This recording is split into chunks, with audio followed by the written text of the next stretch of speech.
Hi everyone, in this episode of the hike we are going to talk about the Table Mountain near the Bonneville Hot Springs Resort on the Washington side.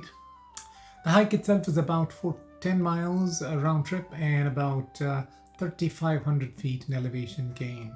So a fairly steep and a hard hike. And this trail recently reopened when it was first closed in the year 2017, May of 2017, when the resort was taken over by private management.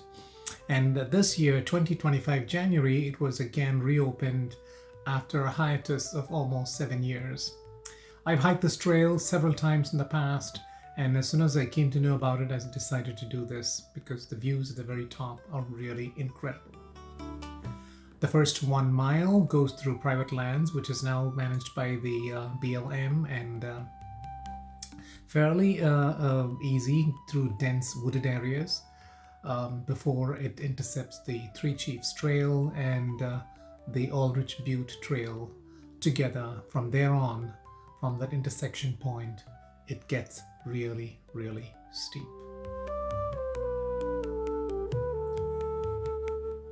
This day that I decided to hike was a fairly clear day by Oregon and Washington, Southern Washington standards, and it was not rainy, nor too cloudy, just a little bit of a cloud here and there, but enough for me to do a pretty good hike throughout the day. A small water crossing there on a small wooded bridge to cross, but nothing major. But other than that, I think there is no other water crossing that we had to get past on this hike. And after that particular spot that I just showed, which is almost within the first mile of the trail, there is no other water source on this trail.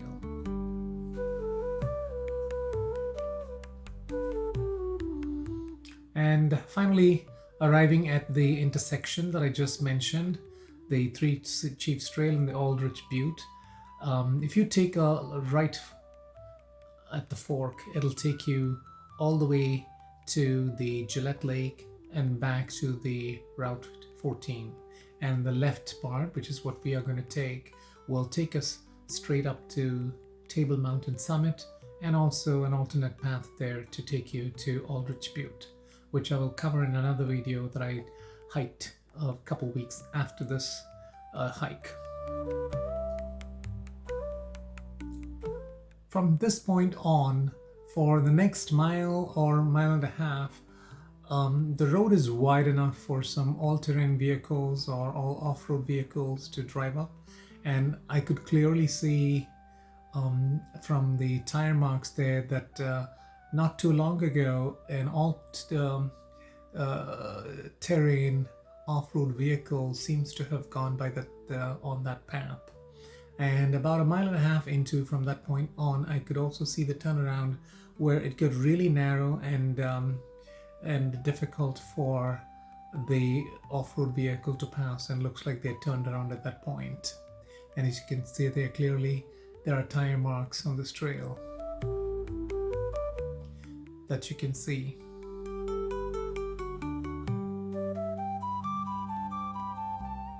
It was a quiet day, and the entire trail, I just passed two others almost at the point just below the sheared bluff. I'll tell you a little bit about the bluff and the story behind the bluff when we get there. At this fork, the left fork would take you to the Aldrich Butte, and the right at this fork would take you to the Table Mountain, and we're going to go down the right fork and leading up to the Table Mountain. The real climb would begin a little further into the hike, but still it is quite steep. Finally, we arrive at the signboard that says gives a little bit about the history of this forest and this trail. From here on, at this point where the signboard begins, for the next 2 miles is really, really steep. And pretty much all the gain, it appeared to me, on this hike happened just on this trail. And interestingly, this trail itself, from this point on, was named as, or has been named as, the Heartbreak Trail. And you would see a symbol of the heart with a broken heart symbol on this trail. And I've heard many other hikers as well post about how difficult it is to hike this stretch of the trail. There aren't too much of a rocky section except for one almost about I would say half a mile or 3/4 of a mile below the summit, where you have to cross a boulder. But for that, fairly it is the trail itself is in pretty good shape, although it could use a few more hikers to keep it in even better shape.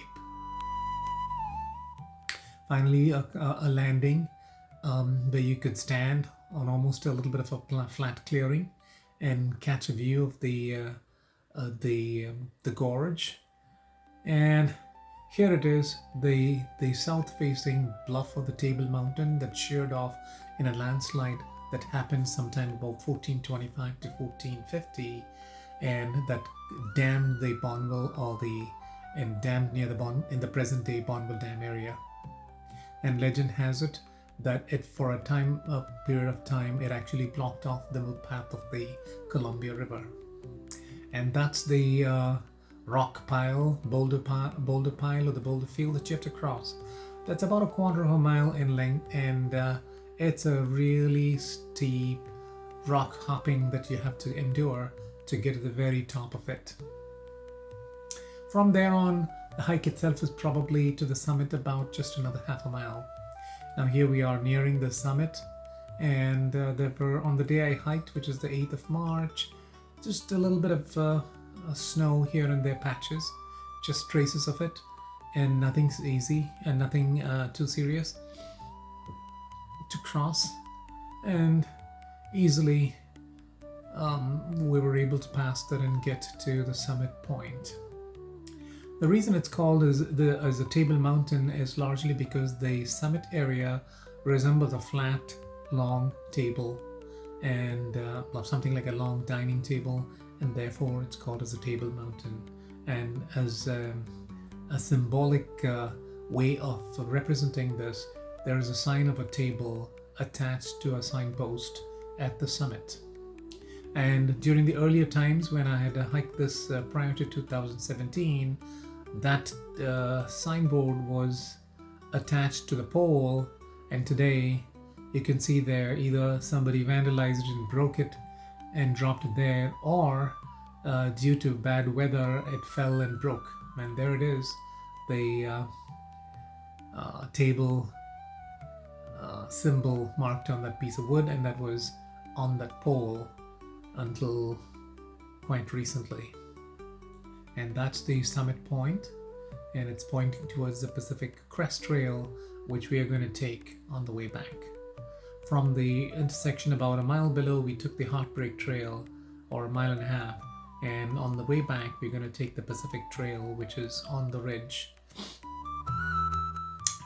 And here, getting to the edge of the Table Mountain ridge, on the south side you would see several of the historic peaks. Right there is Hood, that's Mount Hood. You could see Mount Hood, you could see Adams, you could see Helens, as well as Rainier. And it wasn't a bad day to be able to see all these mountains. Although it's not the best of days, but it was a pretty decent day from a visibility point of view.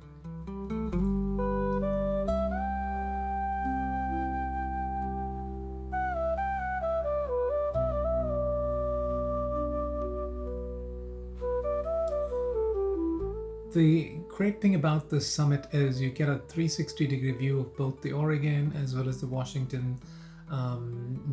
See, that's Adams out there, and that's Mount Hood, and those were very clearly visible. And you can see both the Oregon and the Washington side, a 360-degree sweep, which is not the case in several other trails, where you would be able to just see one side of only one side, or at best even a very small narrow field of view, whereas this summit offers you a 360-degree view of both Washington and Oregon states.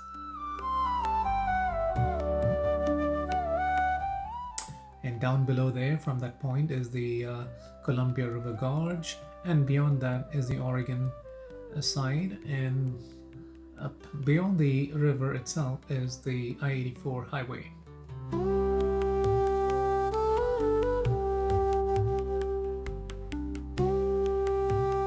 It was quiet and it was calm, so I managed to sit down there at the summit, have my packed snack, and once I had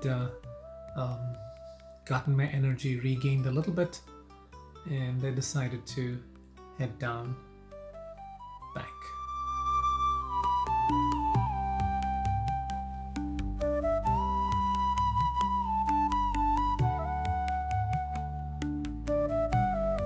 The views on the left flank or the west side of the trail that I had shown originally in the map has got a lot more interesting views.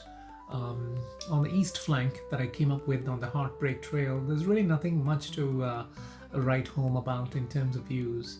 But on the left flank or the west side of the loop, the views are incredible. You're going to hike along the ridge till you get back to the Heartbreak Trail intersection, and there are incredible views of the Columbia Gorge, the river itself, and the beautiful meadows and steep drops and different rock formations along the way makes it for an enjoyable hike down the west side of the flank.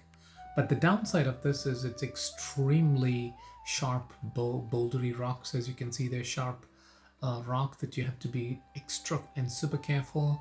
They are not very secure, and you could easily slip and fall because those rocks are really loose and sharp-edged, and if you fall you could really get hurt, and get hurt pretty bad, or you can twist your ankle. And on a day like the one that I did, and since I never passed anyone else, if it turns out to be a bad day for you, it could mean some serious trouble. Those things that you see there they do look and seem like the native Indian sacred pits where they offer prayers, spend the night, and connecting with the spirits and their forefathers. And you see that in a few places in both Oregon and Washington, where these native Indian sacrificial or sacred pits they call, where they spend the night connecting with their spirits and their forefathers, seeking answers.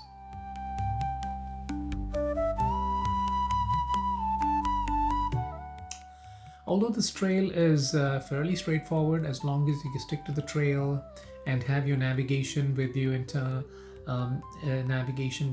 clearly following along where you're going, you could just about get lost here as in any other trail. The person at the trailhead warned me that just a couple weeks ago a few youngsters got lost and they had to be rescued, and one of them had to be lifted by a helicopter because he broke his ankle. So just like with any other things, you go off trail and try to explore some crazy areas out there. You got plenty of opportunities to get into trouble, and it would be difficult to get yourself back unless you have some proper navigation and you know where you're going. Those are some of the interesting shots that I decided to show as I went about this hike. And this was an excellent hike, and it felt good to be back there after a long time, and especially after it has been closed for about close to 7-8 years. And it brought a lot of memories of past hikes that I had done on this particular trail. Hope you enjoyed it, and thanks for watching.